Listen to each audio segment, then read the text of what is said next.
Good morning dear students. मैं Santosh Kumar Kundara, assistant professor in physics, SPNKS government PG college Dausa.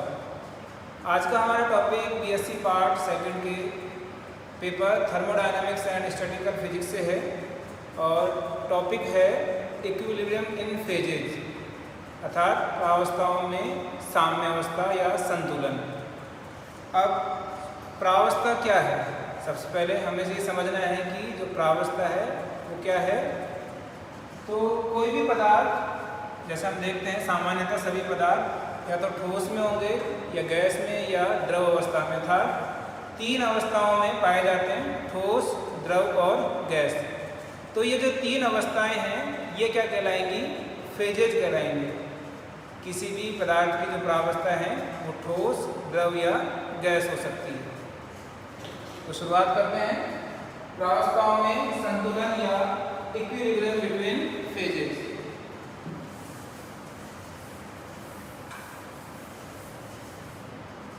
कोई भी पदार्थ है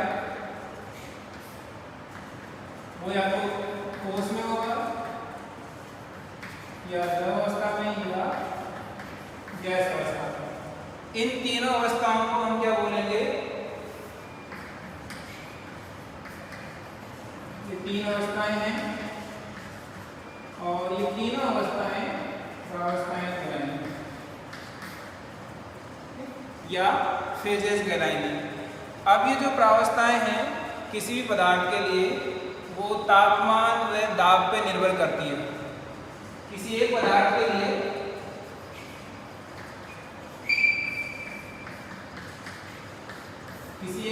के लिए पर्टिकुलर किसी टेम्परेचर और प्रेशर पर पदार्थ या तो एक अवस्था में रह सकता है या उसकी दो प्रावस्थाएं संतुलन में रह सकती हैं।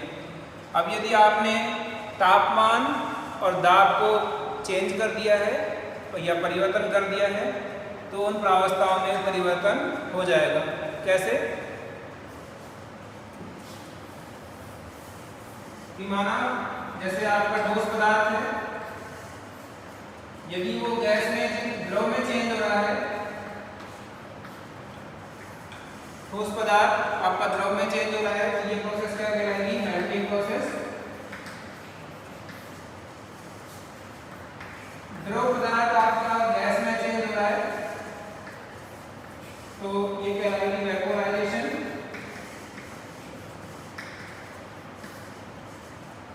और ठोस पदार्थ आपका गैस में चेंज हो रहा है,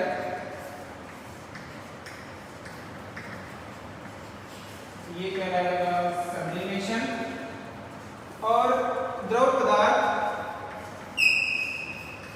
ठोस में जा रहा है, इट विल बी फ्रीजिंग। तो इस तरह से प्रावस्थाएं चेंज हो सकती है, ठोस से द्रव, द्रव से गैस, ठोस से गैस और द्रव से ठोस प्रावस्थाएं। तो आपने यदि तापमान और दाब को चेंज किया है तो इनमें परिवर्तन संभव है। अब हमें क्या अध्ययन करना है? प्रावस्थाओं में संतुलन। तो इसके लिए हम क्या अज्यूम करेंगे कि कोई एक निकाय है और उसकी दो प्रावस्थाएं हैं जो कि साम्यावस्था में है या संतुलन में है।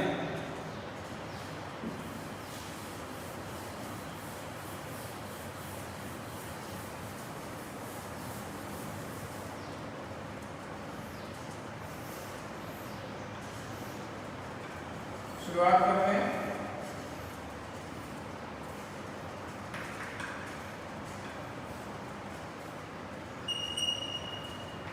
ये आपकी फेज फर्स्ट है और ये आपका फेज सेकंड है। ये अपना पिस्टन और ये ऊष्मा भंडार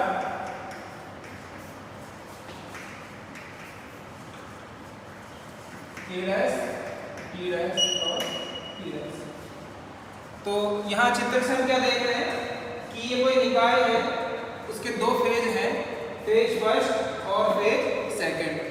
ये ठोस द्रव भी हो सकते हैं, द्रव और गैस भी हो सकते हैं। ये दोनों प्रावस्थाएं साम्यावस्था में है और ये जो पूरा निकाय है ये इस ऊष्मा भंडार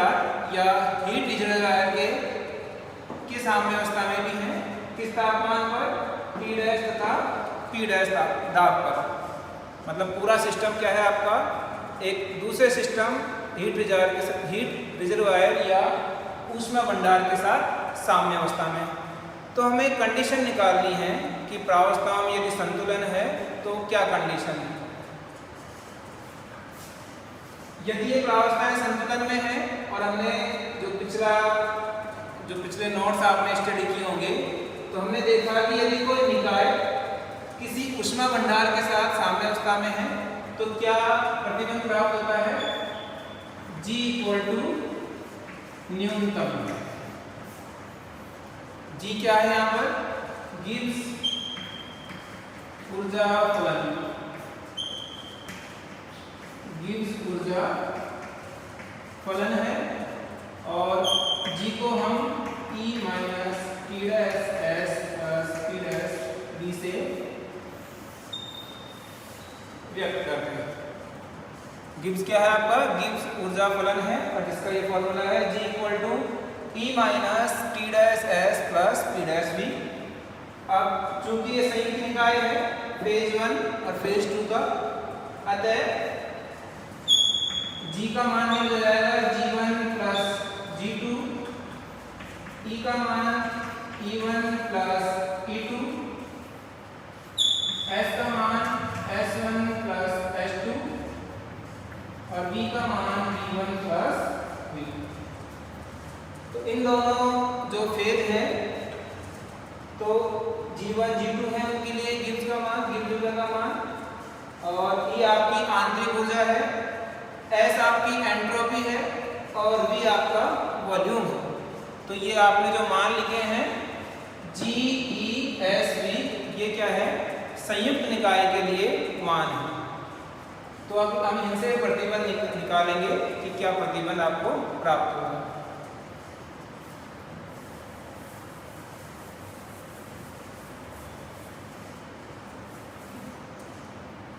यदि निकाय 1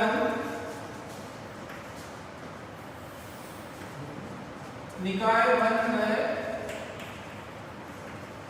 निकाय 2 के लिए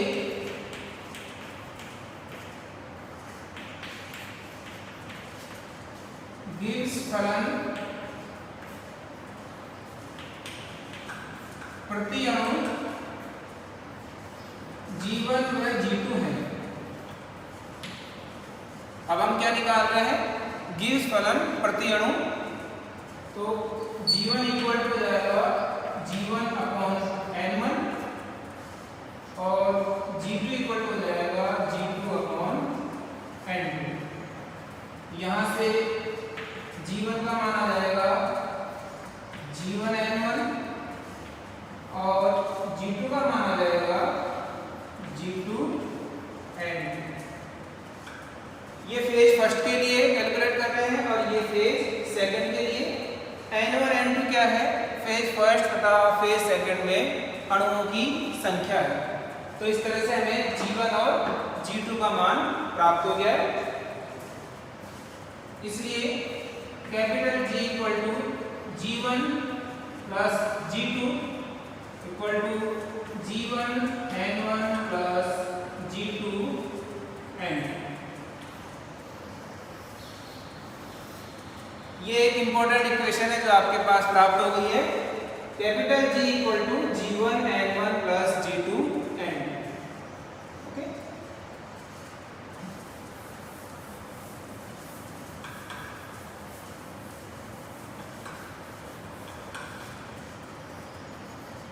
अब सेंस G बराबर क्या होना चाहिए, न्यूनतम। ये आपने शुरुआत में ही मेंशन कर दिया है पिछले जो नोट्स हैं, पिछले डेरिवेशन से, कि G बराबर क्या होना चाहिए, न्यूनतम, या del G = 0। इसलिए del G का मान यहां से पुट कर देंगे, G1N1 + G2N2 = 0 और it will be G1 del N1 + G2 del N2 = 0। Okay, ये इक्वेशन नंबर आपकी फर्स्ट, इक्वेशन नंबर सेकंड और इक्वेशन नंबर थर्ड। इस तरह से आपके पास समीकरण नंबर 1 समीकरण नंबर 2 से समीकरण नंबर 3 प्राप्त हो गया है, g1 del n1 plus g2 del n2 equal to 0। Since n equal to n1 plus n2 आपका नियत है या कांस्टेंट, इसलिए del n equal to del n1 plus del n2 equal to 0, equation number 4। n1 और n2 क्या है? Phase first तथा phase second में अणुओं की संख्या है, और कैपिटल N उनके कुल अणुओं की संख्या होगा जो कि नियत मान होगा।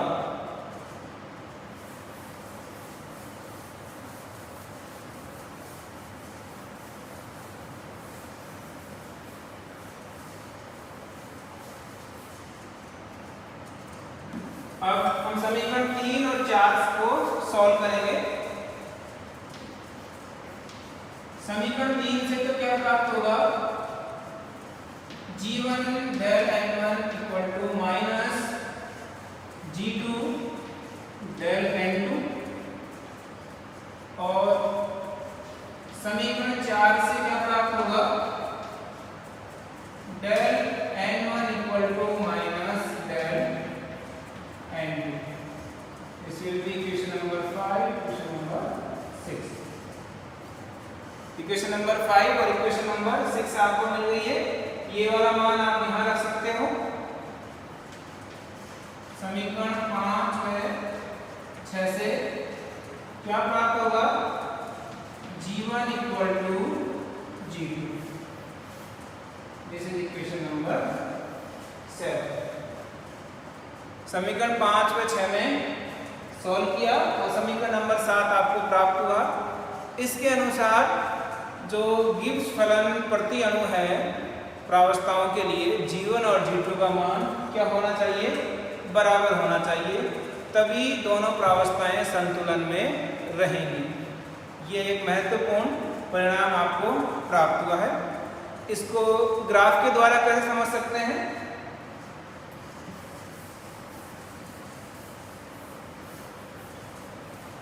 अगर यदि आप ग्राफ से समझना चाहें इसको,